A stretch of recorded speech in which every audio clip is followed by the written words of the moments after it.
Haryana Chief Minister Manohar Lal said that the present state government has recruited 11,500 posts of Class 1 and 2 and 1,06,000 posts of Class 3 and 4 by adopting the process of recruitment in government jobs on merit. Apart from this, advertisements have been issued for 3,200 posts of Class 1 and 2 and recruitment for about 61,000 posts of Group C and D in the pipeline. In this way, there will be a total of 1,67,000 recruitments in our government. In the 10 years of Congress rule, only 8,700 HPSC and HSSC, 93,000 recruitments were done. कई हमारे माननीय सदस्यों ने नौकरियों के ऊपर विषय रखा है, चाहे वो एचपीएससी की होंगी, चाहे स्टाफ सिलेक्शन कमीशन की होंगी, बेरोजगारी की बात कही गई है, एचकेआर की कही गई है, बहन गीता बुक्कल जी, श्री बलराज कुंडू जी, श्री रामकर गौतम जी, अभय सिंह चौटाला जी, रावदान सिंह जी, ऐसे कई लोगों के कई प्रश्न थे। तो उसके बारे में मुझे इतना ही कहना है कि हम जो लगातार जो भर्तियां कर रहे हैं उन भर्तियों में तुलना जरूर करनी पड़ेगी, क्योंकि आखिर तुलना से ही पता लगता है कि कितनी कितनी भर्तियां कैसे कैसे की गई हैं। तो हमारे यहाँ स्टाफ सिलेक्शन कमीशन की और एचपीएससी की जो भर्तियां हुई हैं उसमें अगर मैं पिछले 10 साल की बात बताता हूं तो एचपीएससी की भर्तियां कुल 8700 हुई और अभी हमारे लगभग 9-9.25 साल ही हुए हैं, अभी समय और शेष है, उसमें भी और जो भर्तियां होंगी उसका अलग से डिटेल है। तो अभी 11,500 भर्तियां हमारी हो गई हैं। और एक प्रश्न बलराज कुंडू जी ने पूछा हुआ था तो वो जरूर उस साथ में शामिल करके उसका उत्तर बता रहा हूं कि अभी क्लास 1 और क्लास 2 3200 भर्तियां और जो है एडवर्टाइजमेंट हो चुकी है, जो बहुत जल्दी अभी होने वाली हैं। तो ऐसे कुल मिलाकर के 15,000 के आसपास ये भर्तियां एचपीएससी की हो जाएंगी। ऐसे स्टाफ सिलेक्शन कमीशन में पिछले 10 वर्ष में 93,000 भर्तियां हुई थी और अभी हमने 9 वर्ष 9 वर्ष के अंदर 1,06,000 भर्तियां ये हम कर चुके हैं। और इसके अलावा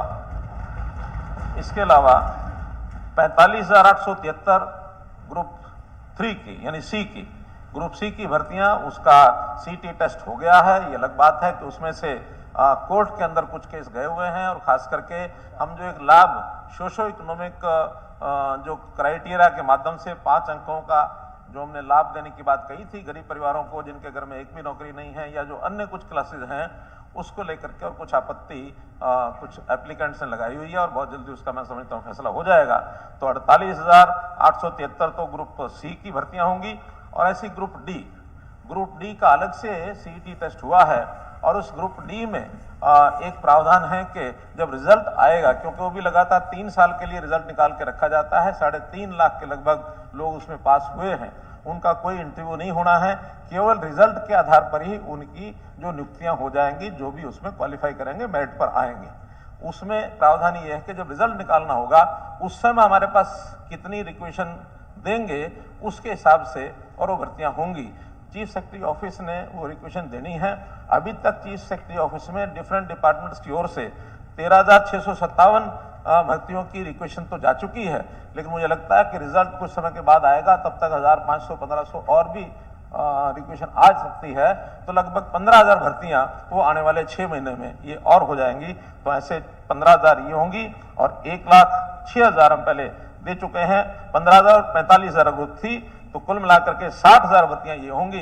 तो इस 10 साल में हमारा अनुमान है 1,67,000 भर्तियां ये ग्रुप सी और डी की ये हमारी कंप्लीट हो जाएंगी। इसके अलावा एचकेआरएन का जो विषय आया है, इस एचकेआरएन के बारे में भी तरह तरह के भ्रम ये फैलाए जा रहे हैं। मैं जरूर सदन के माननीय सदस्यों को बताना चाहूंगा, एचकेआरएन का मुख्य कारण बहुत जगह से डिमांड आती थी कि ठेकेदारी प्रथा को समाप्त करो, ठेकेदारों के माध्यम से सभी डिपार्टमेंट्स और जो है भर्तियां करवाते थे, जहां कहीं आउटसोर्सिंग जरूरत पड़ती थी, आउटसोर्सिंग पार्ट 1 पार्ट 2, लेकिन उसमें बहुत सी अनियमितताएं हमको ध्यान में आती थी, क्योंकि जितनी संख्या वो मंजूर करा लेते थे इतने लोग भी कई बार होते नहीं थे और सैलरी उतने ही निकलनी, मर्जी से रखना, और जितने लोगों को रखते थे उसमें भी कहीं ना कहीं उनकी कमीशन ये तय होती थी।